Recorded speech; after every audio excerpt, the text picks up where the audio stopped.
No messages for you, Commander.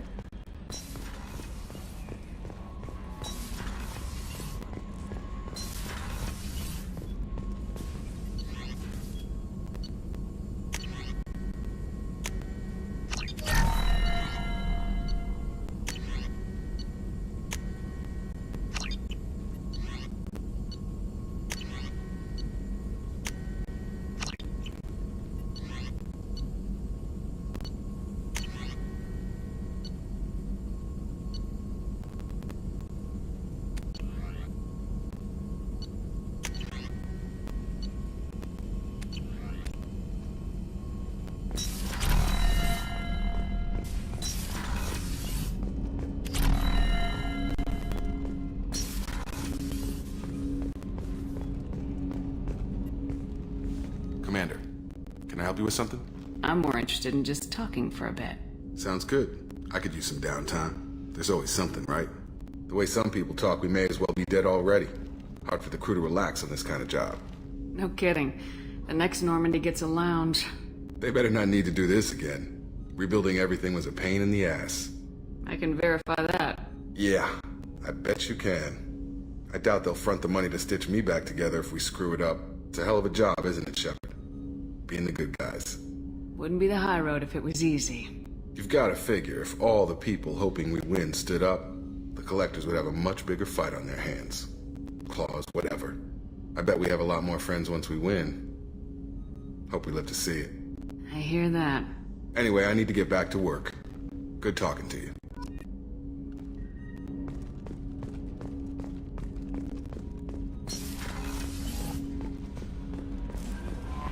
No messages for you. How may I help you, Commander? Is there anything I should know? Nothing right now. Anything else, Commander? That'll be all. Good luck out there, Shepard.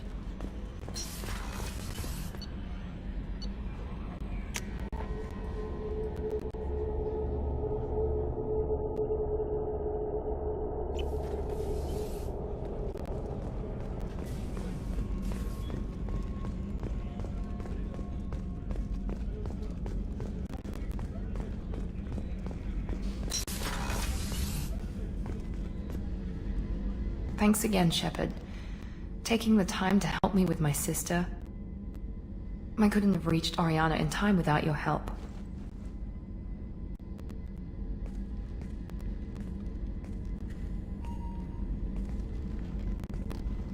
I'm glad Niket tried to redeem himself, for what good it did. Thank you for stopping me, Commander. Are you happy about your sister's relocation? She has what I wanted her to have. A normal life, and the freedom to choose her own path. And she knows she has an older sister. A friend. Are you gonna talk to her again? I honestly don't know. For once, I haven't planned that far ahead. I'll deal with it after our mission.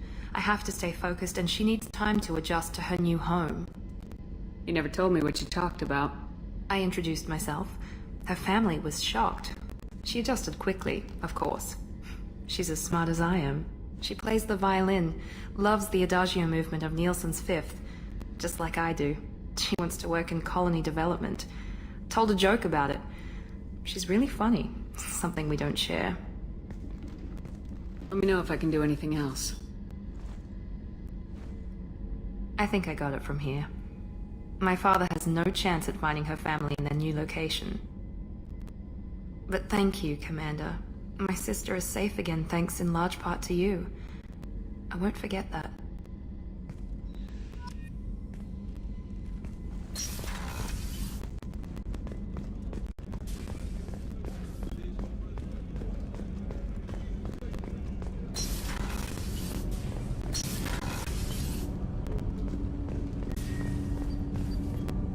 Do you need something? Have a few minutes to talk? If you wish. The last time we talked, you started speaking about a past event as if you were watching it. Drell have perfect memories. We can relive any moment in our lives with perfect clarity. It's difficult to control at times. Some of us disappear into, let's call it solipsism. What do you mean, solipsism?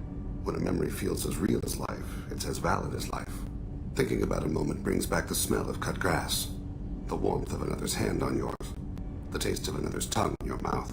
Wouldn't you rather lose yourself in such a memory than spend the night alone, staring at walls of metal and plastic. Isn't there a risk that you could lose yourself in bad memories as well? Of course. Remembering the times I've taken bullets is unpleasant. But I can look at my knee and see it's not shattered. The memories that are hard to escape are those of despair. Isn't that a rather personal memory to talk about? Forgive me.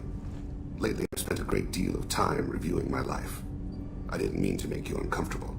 You can remember everything that happened in your life? Nearly. I expect if we remember the birth trauma, we'd never recover from it. You can relive every assassination you've ever made? In perfect detail.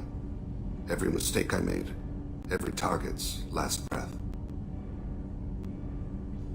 That sounds difficult. At any moment, you could relive the guilt. Guilt? No. I've never felt any particular guilt about my contracts. My employers killed them. My body was only the tool they used. If you kill a man with your gun, do you hold the gun responsible? My gun can't decide right from wrong. You clearly do. My soul does. But my body is merely flesh. Flesh whose reflexes were honed to kill. Drell minds are different from humans. We see our body as a vessel, and accept that it is not always under our control. So you don't assume any responsibility for the things you do? Not every action performed by my body is a result of conscious choices. I take responsibility for those that are. Humans often believe in a soul distinct from the body.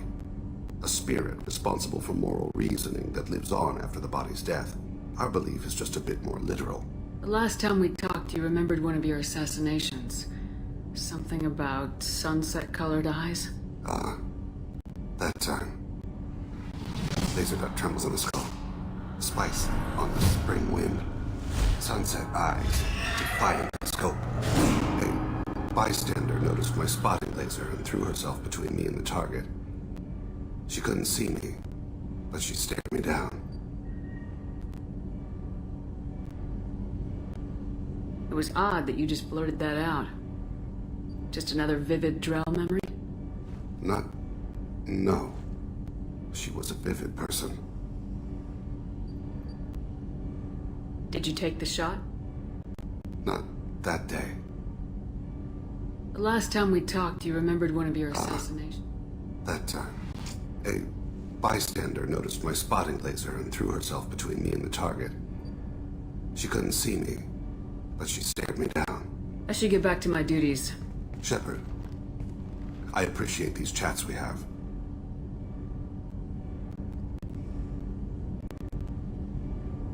Haven't had a chance to speak to a Drell before.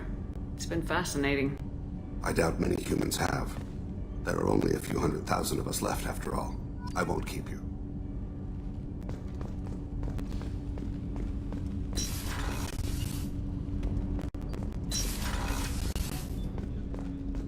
There you are. The word is that Garrus really likes you. I can never tell with Turians. I think you should go for it. A lot of people want to see you two together. So, you and Kelly, huh? Sounds like you two had a nice date. I thought she was coming on to me at first, but maybe she was just being friendly to the new girl. Liara Tisoni's got quite a reputation. I've done business with her people before. Come back later. I'm sure I'll have more to talk about.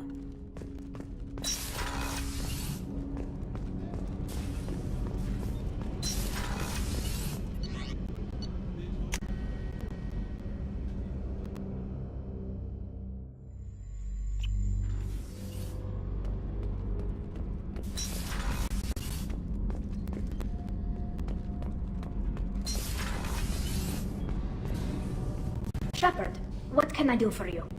Have you got time to talk? Sure. Let me just... Come on, you little bullshit! Oh, sorry. I've got a small fever and I'm taking it out on the poor drive core. Don't worry, it's nothing serious. Got sloppy while doing some suit repair. You're sick? Do you need help or time to rest? Really, it's not that bad. If a stray bit of bacteria could really kill us, we'd have all died by now. The fever should go away in a day or two. Don't worry, it won't affect my performance on the mission. It's not even an illness, really. What we experience is actually an acute allergic reaction. How exactly does the sickness work? It's an allergic reaction? Right. Say I get exposed to a human disease, like... What did Navigator Presley have that time? Chickenpox? I wouldn't get chickenpox, but I'd run a fever as my system reacted to the foreign presence. Depending on where it hits me, I could get other symptoms. Nausea, vomiting, everything you'd expect from being sick. How did you get sick this time? I took some fire in a fight back on the Allerai. Nothing serious, but I needed to open my suit to check the wound. I disinfected properly, but one of the section seals had taken some damage, and foreign matter got out of the disinfected zone. It was a stupid mistake. You always check your seals before doing local treatment. Unless you forget. Then you get a damn fever. You can seal off part of your suit?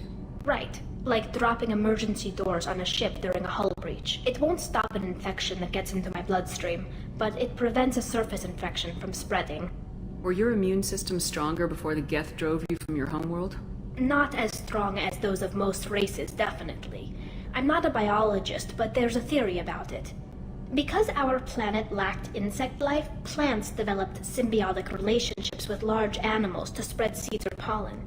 Most viruses on our world were partially beneficial, so our immune systems evolved to be weak. They were more likely to adapt to contamination than fight it. But Quarians colonized other worlds. They couldn't have all been like that. They weren't. Most colonists went through a period of mild illness before adapting to the new environment. When the Geth took the homeworld in our colonies, the sterile environment on the flotilla ruined our immune system's adaptability. Even if we colonized a new world or reclaimed our own, we'd need a long process of bioengineering to recover. I don't know if I could live inside a suit my whole life. We are in our suits even among family. The most intimate thing we can do with another Quarian is link our suit environments. We get sick at first and then we adapt. It's our most important gesture of trust, of acceptance. I haven't trusted anyone enough for that, though, except... well, no Quarians. You know what I mean. I appreciate the thought, Tally. And I feel the same way. But you don't have to prove anything to me. I know. Nevertheless, I'd be honored to link suits with you, Shepard. You know, if you were a Quarian and we weren't already on a suicide mission. I'm going to tinker a bit more. Thanks for coming by.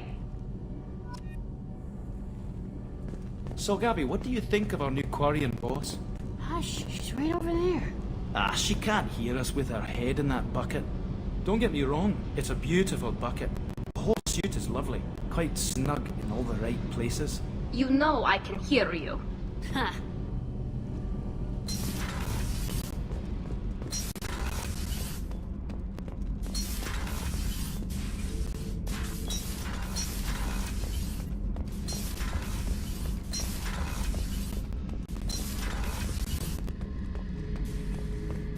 Back for another lesson. Can't say I blame Taylor's pop. A man does what he has to do to survive. Ran up against a Batarian camp, not too different from that one. Job was to erase the whole thing from the map. Men, women, and the man in charge. Learned that day that despots are cowards. You show them you're in charge, not them, and they cry like little girls. I used to do a little scorched earth work here and there. Then the Batarians started muscling in. No one's as good with terror tactics as they are. I mean, the Krogans will come at you, break your face, kill your family. But the Batarians, they'll turn your planet into a glass parking lot without a second thought. I should let you go.